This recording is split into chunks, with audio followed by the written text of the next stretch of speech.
bienvenue pour ce nouvel épisode d'Old School is Beautiful, dédié cette fois-ci à deux frères italiens. Mais putain, c'est con encore ce bordel. Pas ces deux frères italiens là, on connaît tous sur eux la couleur de leurs caleçons, leurs préférences sexuelles. Non, je veux parler de ces deux frères italiens là. Ces deux messieurs sont bien italiens, mais pas plombiers, et ils règlent leur compte à coups de tatane et certainement pas en sautant sur le dos de tortue. Leur nom, c'est Sergio et Enrico, et ils forment à eux deux le groupe de développement SIP. Ces gars-là sont fans de SNK et de la Neo Geo. Mais commençons par le commencement. Tout petit, leur première console de jeu était la NES, et ils cassaient déjà du canard à coups de flingue sur Duck Hunt. Les canards par contre ont été vite fades et ils préféraient refaire le portrait d'adversaires plus humains dans Final Fight ou Street Fighter dans les salles d'arcade enfumées. Mais l'arcade, ça coûtait un bras. Ils ont donc investi dans la SNES et ensuite dans la Mega Drive. C'est en 95 que la révélation a lieu. En effet, SIP achète la Neo Geo CD qui transforma nos deux gaillards en SNK Maniacs grâce à des jeux comme les Fatal Fury, Art of Fighting ou les King of Fighters. L'arcade à la maison c'est bien, mais fabriquer ses propres jeux d'arcade, c'est mieux. Paradoxalement pourtant, c'est dans les RPG que SIP va faire ses premiers pas, grâce à RPG Maker. Ces jeux ne seront pas testés ici pour plusieurs raisons. Déjà, le format de l'émission est trop court pour présenter des RPG, et de plus, j'y comprends rien à l'italien. Enfin, c'est pas tout à fait vrai, je parle un peu italien. Par exemple, je sais dire pizza, spaghetti, Arturo Braghetti, Barbapapa, Suzuki, Laurence Boccolini. Quoique, pour Suzuki, j'ai un doute, c'est peut-être allemand. C'est en 2002 et 2005 qu'ils font leurs premières armes dans la castagne en bidouillant deux jeux non réalisés appelés Yuri is Missing et Giz Ambition. Et c'est dans la baston que SIP va définitivement s'orienter. La philosophie de leur jeu est simple, adapter des versus fighting en beat'em all. C'est en 2007 que la vraie baston commence pour le public. Tony Parker et Eva Longoria se marient, avec le succès qu'on connaît, et SIP publie en libre téléchargement son premier jeu, qui s'appellera Fatal Fury Reboot.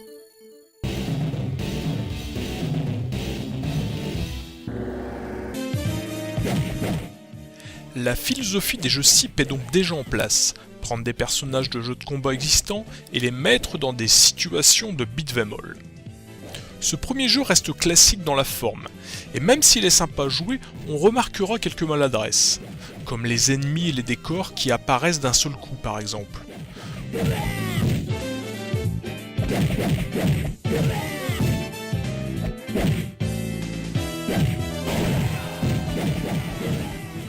Ou alors, la scène où il faut dégommer des méchants en moto, qui est très difficile, et on a vraiment du mal à trouver la bonne position pour tataner la tête de ces malades. En même temps, essayer dans la réalité de foutre un high kick à un gars qui fonce sur vous en moto, je pense que ça doit plus faire mal à vous qu'à lui.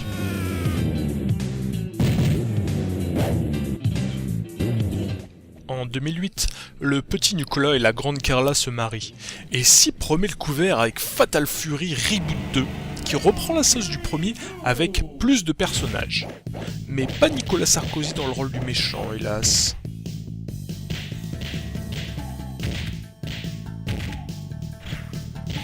Toujours classique, le jeu est déjà beaucoup mieux réalisé. Mais c'est toujours en 2008 que pour moi, le vrai premier hit de SIP va sortir.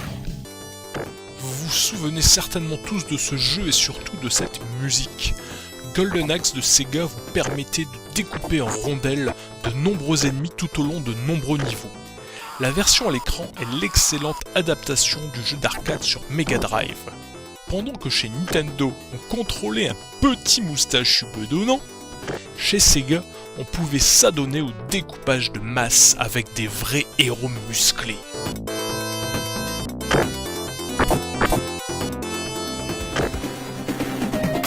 Jamais sorti en arcade, Golden Axe 2 et 3 furent d'excellentes suites toujours en exclusivité sur Mega Drive.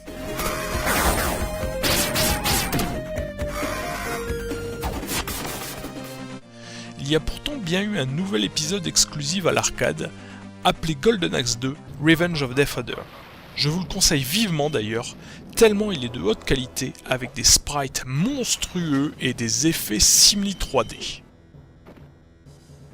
C'est après que les choses se sont gâtées pour la licence, avec un remake de Golden Axe sur PlayStation 2, édité sous la collection Sega Ages, qui est aussi délicieux qu'une glace à la merde.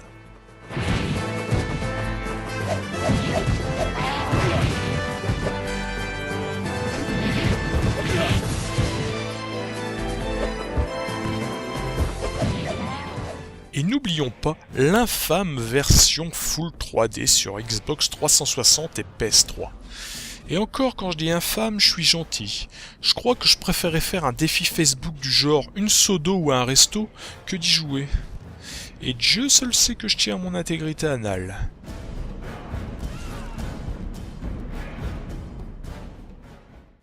Alors qu'est-ce que les fans de la série pourraient bien se mettre sous la dent? Eh bien tout simplement le Golden Axe Mega Drive de SIP. Ce jeu est tout simplement un hommage au Golden Axe 1 Mega Drive. Mais si dans ce dernier vous pouviez choisir 3 personnages, ici vous avez dès le début le choix entre une orgie de personnages. Et comble du bonheur, le jeu est jouable à 4 joueurs en simultané. Le gameplay est fidèle au modèle original et ajoute quelques subtilités. En effet, chaque personnage ne dispose pas d'un seul pouvoir magique à déclencher, mais de 2. Ce second pouvoir est accessible avec un combo à la Street Fighter. Les ennemis sont coriaces et ont l'intelligence de vous encercler pour tenter de vous faire bobo. Heureusement, les montures sont toujours récupérables et vous permettront de vous défendre efficacement, ce qui ne sera pas un luxe car le nombre d'ennemis qui s'offre à vous est relativement élevé. Bref, on a devant soi un vrai nouveau jeu Mega Drive à un poil de cul de pixel près qu'il tourne sur PC. Comble du bonheur, la rejouabilité est présente car vous pouvez choisir à certaines fins de niveau le chemin que vous voulez emprunter. C'est une fonctionnalité reprise d'ailleurs de la version arcade de Golden Axe 2.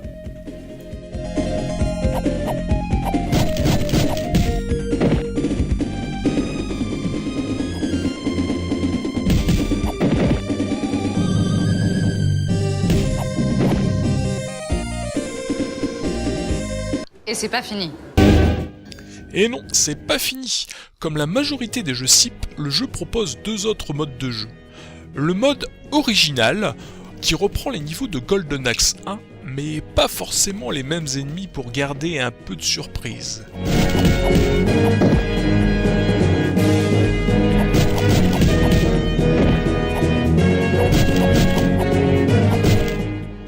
Ainsi qu'un mode duel où vous devrez, à chaque fois dans une arène différente, défaire des groupes d'ennemis variés, dangereux.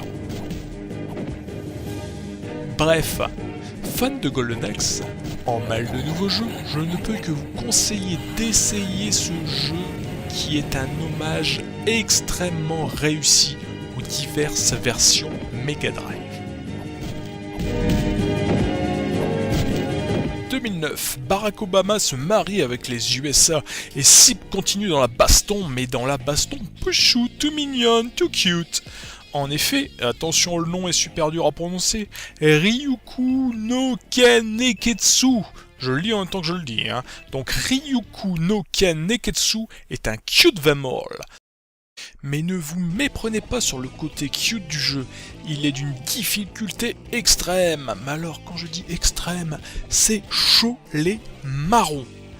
La liste des petits personnages est immense et parleront certainement aux fans de jeux de baston. Personnellement, j'en connais pas le 10e. Au début du jeu, vous choisissez votre niveau de démarrage dans des univers de Fatal Fury. La particularité de ce beat'em all, c'est la possibilité de sortir des coups spéciaux comme dans Street Fighter, mais également de faire des dodges en haut ou en bas si des adversaires vous bloquent dans un coin. Ce qui arrive vraiment très souvent et ce qui est mortel. Les armes à récupérer sont amusantes et variées, alors n'hésitez pas à exploser vos adversaires à coups de caisse en bois sur la gueule. Bing! C'est mignon et ça fait du bien par où ça passe. Mais sous son air mignon, comme je le disais, c'est de loin le BTA le plus dur de SIP. Mais vraiment le plus dur.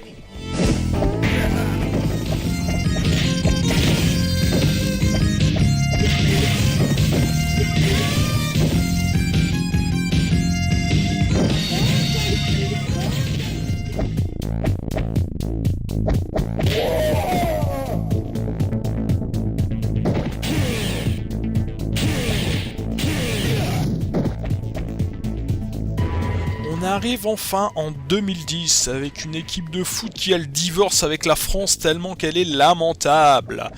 Enfin bref, c'est aussi le 20e anniversaire de Prisoner of War, PoW pour les connaisseurs, un jeu d'arcade de SNK. Et pour fêter ceci, SIP sort PoW 20e Anniversary, qui est en fait un double jeu. C'est d'abord une adaptation sur PC du jeu d'arcade, mais c'est pas cette version qui va nous intéresser parce qu'on la trouve assez facilement en émulation, on va dire, mais la version 2010.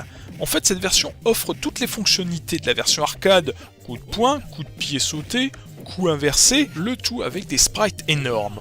On reste sur du classique, à part sur le fait, comme dans l'arcade, qu'on puisse récupérer les armes à feu pour se débarrasser de ses adversaires en leur tirant dessus.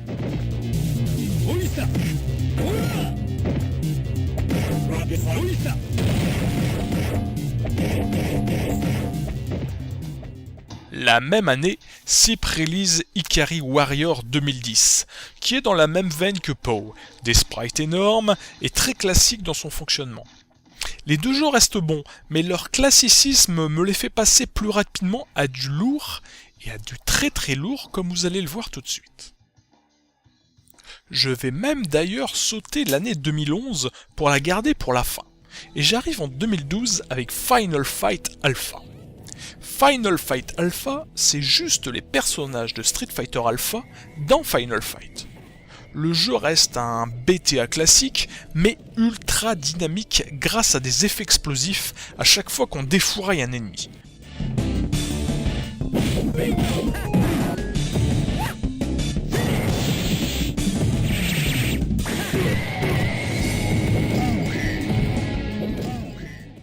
Les personnages de Street Fighter sont bien utilisés, les environnements variés et le jeu est extrêmement agréable à jouer. La sensation de donner des coups dans la gueule est bien là, surtout justement grâce à ces effets de finish qui est déclenché à chaque fois qu'un adversaire mord la poussière. Le jeu est simplement excellent et le mélange des genres fonctionne parfaitement.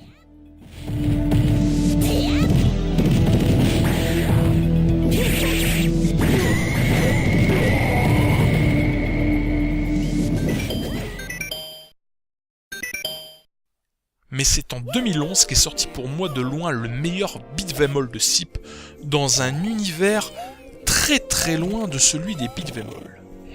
L'idée de génie de SIP est de vous faire incarner un Mario qui va défoncer la gueule de ses ennemis à coups de claque dans la chautron. Si les deux premiers niveaux semblent un peu lents et répétitifs, je n'ai pas pu lâcher la manette ensuite. Chaque niveau reprend des particularités, des codes des jeux Mario, et propose à chaque fois son lot d'ennemis différents. Mais en plus, certains niveaux sont plus axés plateforme. Quand en bonus, vous voyez la taille complète de la carte, vous avez certainement de quoi jouer quelques heures avant d'en voir la fin. Ce jeu est une réussite sur tous les plans. Graphiquement, la jouabilité, la sonorité, et chaque niveau est une nouvelle découverte qui apporte quelque chose de nouveau par rapport au précédent. J'avoue avoir eu de sérieux doutes en voyant les screenshots et en jouant au premier niveau, mais le jeu décolle rapidement et vous scotchera à la manette. Alors pour tout vous dire, j'ai dû arrêter la capture vidéo en jouant parce que j'étais en train de saturer mon disque dur et que j'avais vraiment pas envie de m'arrêter de jouer.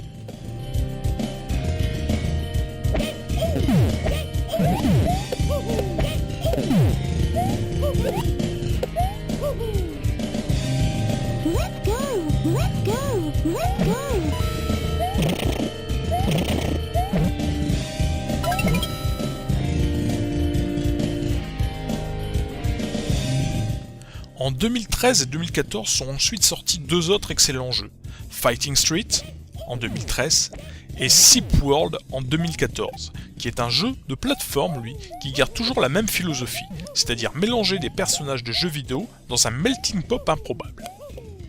Bon, ces deux jeux ont déjà été testés dans d'autres OIB, donc je vous laisse le soin de les retrouver si vous êtes intéressé. En conclusion, que dire? Donc déjà, la qualité globale des jeux SIP est dans le haut du panier des Humble. Bon, même si certains BTA présentés sont quelquefois répétitifs, c'est souvent le genre également qui le veut. Mais je dois avouer que je me suis pris une méga baffe avec le remake de Golden Axe, et surtout Super Mario Bros. Mais alors lui, il m'a achevé tellement le jeu est excellent et devrait donner des idées à Nintendo pour intégrer un mode solo BTA dans Super Smash Bros. Par exemple. Moi je connais 2 Italiens qui seraient heureux de leur donner des idées. Bon bref, au lieu de regarder cette vidéo, allez sur le site de SIP, allez télécharger les jeux et puis éclatez-vous avec parce que franchement ça vaut largement le coup et en plus c'est gratuit. Quant à moi, moi je vous retrouve bientôt pour un nouvel épisode de Old School is Beautiful et je vous dis à bientôt, ciao bye.